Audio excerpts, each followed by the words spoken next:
A paz do Senhor Jesus, tudo bem? E hoje eu quero falar sobre uma palavra muito interessante. Eu achei muito interessante essa palavra e eu quero compartilhar com vocês. Ela se encontra no livro de São Lucas, capítulo 7 e o versículo 36. E quero comparar essa palavra com o mesmo livro e capítulo, porém do versículo 1. Lucas, capítulo 7, versículo 1.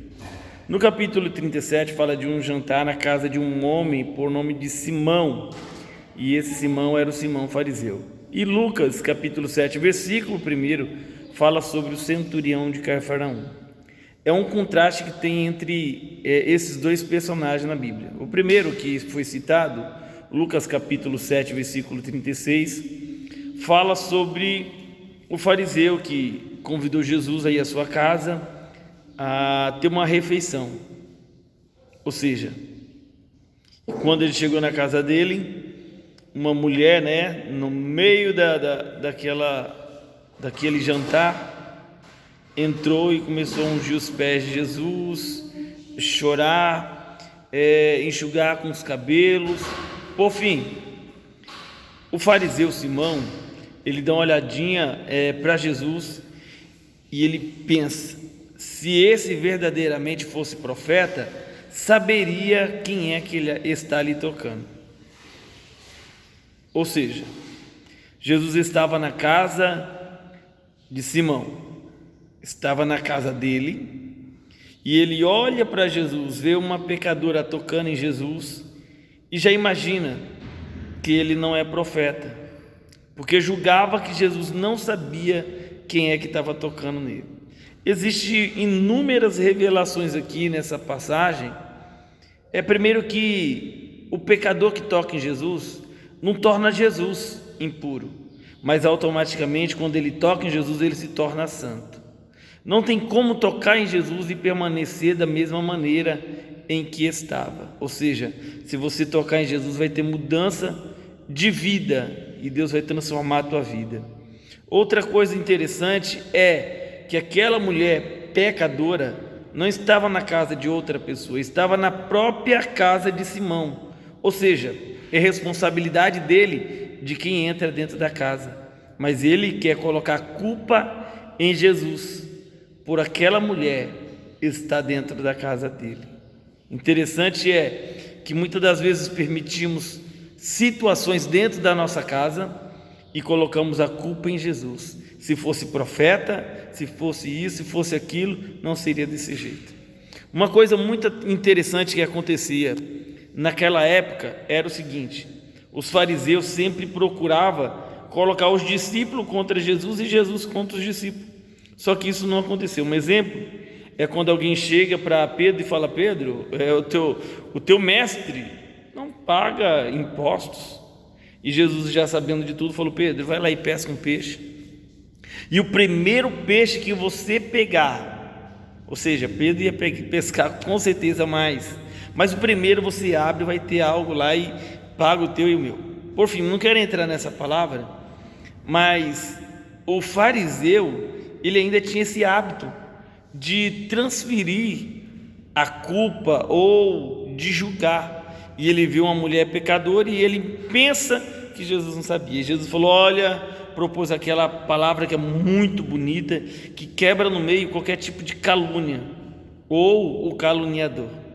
É aquela palavra que fala assim: olha, existia um senhor que tinha 2 devedores, um devia 50 e o outro devia 500, e foi perdoado ambos. E ele pergunta para Simão, o próprio fariseu: diga para mim, Simão, qual dos 2 ele mais amou? E Simão disse: eu tenho por mim aquele que ele perdoou mais. E ele disse: disseste bem. Ou seja, quebra os caluniadores aí. Tem muita gente que fica julgando o pecado um do outro. Perceba que se a pessoa que tem mais pecado do que aquele que julga, quer dizer que Deus pode estar amando muito mais aquele que tem mais pecado. Então quebrou a calúnia aí, já caiu por terra. Ou seja, Jesus estava na casa de Simão, voltando à palavra, estava na casa de Simão, o fariseu, mas quando ele viu a mulher pecadora tocando em Jesus, Ou seja, quando houve um movimento diferenciado dentro da casa dele, ele começou a duvidar. do poder de Cristo. Estava dentro da casa dele, mas ele não conhecia profundamente a Jesus.